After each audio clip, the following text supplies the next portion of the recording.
দারুণ একটা বিষয় নিয়ে আজ কথা বলা যাক। আজকের এই বিশ্লেষণে সবাইকে স্বাগত। দেশে হঠাৎ করে পেট্রোল এবং ডিজেলের দাম কেন এত হুড়হুড় করে বেড়ে গেল তার পেছনের আসল ঘটনাগুলো নিয়ে আজ আমরা কাঁটা ছেঁড়া করব। জ্বালানির পাম্পে দেখা যাওয়ায় এই সাধারণ সংখ্যাগুলোর পেছনে জিওপলিটিক্স এবং অর্থনীতির যে এক বিশাল জটিল সমীকরণ লুকিয়ে আছে, সেইটাই আজ আমরা একদম সহজ করে বোঝার চেষ্টা করব। আজকের আলোচনার রোডম্যাপটা একদম সোজা। ১. জ্বালানি দামের ধাক্কা। ২. বিশ্বজুড়ে অস্থিরতা ও তেল। ৩. দেশের ভেতরের প্রাইসিং ম্যাথ। ৪. রাজনৈতিক টানাপোড়েন। আর ৫. আমাদের ভবিষ্যতের জ্বালানি নিরাপত্তা। চলুন শুরু করা যাক প্রথম পর্ব দিয়ে, জ্বালানির দামের ধাক্কা বা পাম্পে বাড়তি খরচ। ৮৫ থেকে ৮৮%। হ্যাঁ, সংখ্যাটা একেবারে চমকে দেওয়ার মতো, তাই না? এই একটা সংখ্যাই বলে দেয় আমাদের দেশের তেলের ওপর নির্ভরতার আসল ছবিটা। এর মানে হলো আমাদের প্রয়োজনীয় কাঁচা তেলের প্রায় পুরোটাই আসে দেশের বাইরে থেকে। ভাবুন একবার, গ্লোবাল সাপ্লাই চেনে বা বিশ্ববাজারে তেলের দামে যদি একটু এদিক ওদিক হয়, তার ধাক্কা সরাসরি আমাদের অর্থনীতিতে এসে লাগে। একেবারে রাতারাতি সব হিসাব বদলে যেতে পারে। মে ২০২৬-এর চিত্রটা একবার দেখা যাক। পেট্রোল আর ডিজেলের দাম প্রতি লিটারে গড়ে ৩ টাকা করে বেড়ে গেল, আর সিএনজি বাড়ল কেজিতে ২ টাকা। এই যেমন দিল্লিতে পেট্রোল গিয়ে দাঁড়ালো ৯৭ টাকা ৭৭ পয়সায়, লখনৌতে ৯৭ টাকা ৩৯ পয়সা, আর মুম্বাই বা কলকাতায় সেখানে তো ১০৬ থেকে ১০৮ টাকা ছাড়িয়ে গেছে। এখন কথা হলো, এই দাম বাড়ার মানে কি? মানে হলো ট্রান্সপোর্টের খরচ বাড়ে যাওয়া। আর ট্রান্সপোর্ট খরচ বাড়লে স্বাভাবিকভাবেই ফল সবজি থেকে শুরু করে আমাদের রোজকার নিত্য প্রয়োজনীয় জিনিসের দামও হুড়হুড় করে বেড়ে যায়। এবার আসা যাক আমাদের দ্বিতীয় বিষয়ে, বিশ্বজুড়ে অস্থিরতা ও তেলের বাজার, অর্থাৎ সামষ্টিক অনুঘটক। আন্তর্জাতিক বাজারে তেলের দাম তো আর এমনি এমনি বাড়ে না, এর পেছনে অনেক বড় বড় কারণ থাকে। পশ্চিমে এশিয়া যে সংঘাত চলছে আর ইরানকে ঘিরে যুদ্ধের যে একটা প্রবল অস্থিরতা তৈরি হয়েছে, এসবের কারণে গ্লোবাল সাপ্লাই চেন মারাত্মকভাবে ব্যাহত হচ্ছে। বিশেষ করে হরমুজ প্রণালী বা স্ট্রেট অফ হরমুজের নাম হয়তো অনেকেই শুনেছেন। সেখানকার সমস্যাগুলো পুরো বিশ্বের তেলের বাজারকে রীতিমতো নাড়িয়ে দিয়েছে। আর এই সব কিছুর মিলিত প্রভাবে আন্তর্জাতিক বেঞ্চমার্কে কাঁচা তেলের দাম প্রতি ব্যারেলে $১৩০ ছাড়িয়ে গেছে। একেবারে আকাশ ছোঁয়া অবস্থা। চলে আসছি ৩ নম্বর পয়েন্টে, দেশের ভেতরের হিসাব, ট্যাক্স আর দায়বদ্ধতা। এখানে একটা বেশ টেকনিক্যাল শব্দ আছে, আন্ডার রিকভারি। ব্যাপারটা আসলে কি? ধরুন, আন্তর্জাতিক বাজারে কাঁচা তেলের দাম হঠাৎ অনেক বেড়ে গেল, কিন্তু আমাদের দেশের তেল কোম্পানিগুলো বা ওএমসিগুলো সাথে সাথেই পাম্পে দাম বাড়িয়ে দেয় না। তারা প্রথমে সেই বাড়তি খরচের ধাক্কাটা নিজেরাই সামলায়, আর বেশ কিছুটা সময় লোকসানেই তেল বিক্রি করতে থাকে। এই যে বিশাল আর্থিক ক্ষতি তারা নিজেরা টেনে নেয়, এটাকেই বলা হয় আন্ডার রিকভারি। কিন্তু দিনের পর দিন তো আর লোকসান টানা যায় না, তাই একটা সময়ের পর বাধ্য হয়েই তাদের খুচরা দাম বাড়াতে হয়। তেলের যে দামটা আমরা পাম্পে দিই তার হিসাবটা বেশ মজাদার, মানে বেশ জটিল। গ্লোবাল ক্রুড প্রাইস বা বিশ্ববাজারের তেলের দাম তো আছেই, কিন্তু তার সাথে যুক্ত হয় বিশাল অঙ্কের সেন্ট্রাল এক্সাইজ ডিউটি এবং রাজ্য সরকারের ভ্যাট। এই কারণেই বিশ্ববাজারে যদি তেলের দাম একটু কমেও যায়, দেশের ভেতরের এই ট্যাক্স কাঠামোর জন্য সাধারণ মানুষ সাথে সাথে সেই কমার সুফলটা দেখতে পায় না। ট্যাক্সের হিসাবটা ওই দাম কমার লাভটাকে অনেকটাই খেয়ে ফেলে। আমাদের ৪ নম্বর বিষয়, রাজনৈতিক টানাপোড়েন এবং দশক ধরে চলা নীতি। তেলের দাম নিয়ে রাজনীতি তো আর আজকের নয়। একটু ইতিহাসের দিকে তাকালে দেখা যায় ২০০৪ থেকে ২০১৪ সালের মধ্যে ইউপিএ সরকারের আমলে তেলের দাম রেগুলেট বা নিয়ন্ত্রণ করা হতো। তখন বিশ্ববাজারে দাম খুব বেশি থাকলেও সরাসরি ভর্তুকি না দিয়ে প্রায় ১.৪৪ লক্ষ কোটি টাকার অয়েল বন্ড জারি করা হয়েছিল।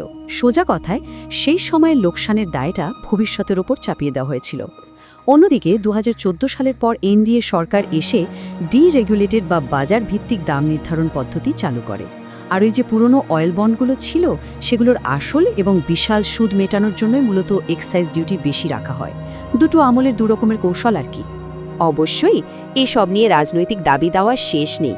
যেমন তামিলনাড়ুর মুখ্যমন্ত্রী বা সংসদ সদস্য কার্তি চিদম্বরমের মতো বিরোধী নেতারা দাবি করেছেন যে আমেরিকার সাথে কোনো একটা চুক্তির খাতিরে নাকি ভারত রাশিয়া থেকে সস্তায় তেল কেনা বন্ধ করে দিয়েছে, আর সেজন্যই দাম বাড়ছে।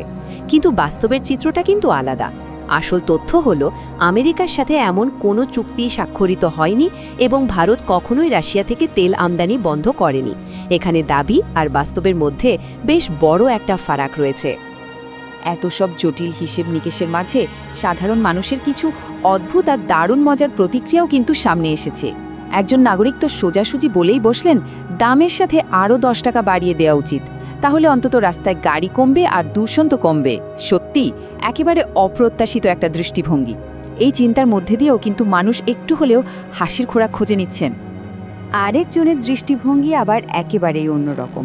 তিনি এই মূল্যবৃদ্ধিকে রোজকার জীবনের সাথে মিলিয়ে বলেছেন, মদের দাম যখন 160 টাকা থেকে 190 টাকা হয়ে যায় তখন তো কেউ কোনো অভিযোগ করে না, কিন্তু জ্বালানিতে 3 টাকা বাড়লেই এত হইচই। লিটারে 3 টাকা বাড়ার মানে হলো প্রতি কিলোমিটারে খরচ বেড়েছে মাত্র 30 পয়সা। একবার ভাবুন, কথাটার মধ্যে কিন্তু একটা অন্যরকম বাস্তবতা লুকিয়ে আছে। এবার আসছে আমাদের শেষ এবং সবচেয়ে গুরুত্বপূর্ণ বিষয়, 5 নম্বর পয়েন্ট, ভবিষ্যতের নিরাপত্তা বা জিওপলিটিক্যাল মাস্টার স্ট্রোক। এই জায়গাটা সত্যিই দারুণ আকর্ষণীয়। আমাদের জ্বালানি নিরাপত্তা নিশ্চিত করতে ভৌগোলিক 3 ধাপের একটা কৌশল নেওয়া হয়েছে। প্রধানমন্ত্রীর সাম্প্রতিক সফরের মাধ্যমে সংযুক্ত আরব আমিরাত বা ইউএই এর সাথে একটা বড়সড় চুক্তি করা হয়েছে। আর এর সবচেয়ে বড় মাস্টার স্ট্রোকটা হলো ইউএই এর ফুজাইরার বন্দর ব্যবহার করা। এই বন্দরটার বিশেষত্ব কি জানেন? এটি যুদ্ধপ্রবণ হরমুজ প্রণালীর একদম বাইরে অবস্থিত এবং সরাসরি ওমান উপসাগর হয়ে আরব সাগরের সাথে যুক্ত। এর মানে হলো আমাদের তেলের জাহাজগুলোকে ওই বিপজ্জনক সংকীর্ণ রুট দিয়ে আর আসতেই হবে না, সোজা নিরাপদ রাস্তা। আর এই চুক্তির ভেতরের অর্থনীতির কথাটা শুনলে চমকে যেতে হয়। ইউএই সম্পূর্ণ নিজেদের খরচে ভারতের মাটিতে 30 মিলিয়ন ব্যারেল কাঁচা তেল মজুত করে রাখবে। এটাকে বলা হচ্ছে স্ট্র্যাটেজিক পেট্রোলিয়াম রিজার্ভ। একটু ভেবে দেখুন, জায়গাটা আমাদের, কিন্তু এই যে বিশাল তেল স্টোর করার খরচ, সেটা পুরোটাই দেবে ইউএই। আর সবথেকে বড় সুবিধা হলো বিশ্ববাজারে যদি হঠাৎ করে কোনো বড় সংকট তৈরি হয়, তাহলে ওই সংরক্ষিত তেলের ওপর প্রথম অধিকার থাকবে ভারতের। শুধু তাই নয়, নিরাপদ রুট ব্যবহারের ফলে জাহাজের জন্য যে বিশাল অঙ্কের ওয়ার ইন্স্যুরেন্স দিতে হতো, সেই টাকাটাও বেঁচে যাবে। সত্যি অসাধারণ একটা ডিল। শুধু যে পেট্রোল আর ডিজেল নিয়ে ভাবা হচ্ছে তা কিন্তু নয়, ভবিষ্যতের পরিষ্কার জ্বালানি বা ক্লিন এনার্জির কথাও এই সফরে মাথায় রাখা হয়েছে। এলপিজি মানে আমাদের রান্নার গ্যাস, আর এলএনজি বা প্রাকৃতিক গ্যাস, এগুলোর দীর্ঘমেয়াদে সাপ্লাইয়ের গ্যারেন্টিও নিশ্চিত করা হয়েছে। এর সহজ অর্থ হলো ভবিষ্যতের জ্বালানি যাতে স্থিতিশীল থাকে, তার জন্য এখন থেকেই একটা শক্তপোক্ত মজবুত ভিত্তি তৈরি করে রাখা হলো। সবশেষে একটা বড় প্রশ্ন কিন্তু থেকেই যায়, স্ট্র্যাটেজিক রিজার্ভ এই বিপুল পরিমাণে বাড়িয়ে তোলা এবং বিশ্ব বাণিজ্যের বিপজ্জনক রুটগুলো এড়িয়ে চলার এই যে আগ্রাসী কৌশল, এটা কি সাধারণ মানুষকে ভবিষ্যতের যে কোনো গ্লোবাল শক থেকে চিরতরে রক্ষা করতে পারবে? ভূরাজনীতির এই দ্রুত বদলাতে থাকা দুনিয়ায় এনার্জি ইন্ডিপেন্ডেন্স বা জ্বালানি স্বাধীনতা অর্জনের দিকে এই পদক্ষেপগুলো নিঃসন্দেহে এক বিরাট মাইলফলক। আজকের এই বিশ্লেষণে আমাদের আলোচনা এখানেই শেষ করছি। আশা করি পর্দার পেছনের এই জটিল হিসাব নিকেশগুলো এখনো অনেক বেশি পরিষ্কার। ভালো থাকবেন সবাই।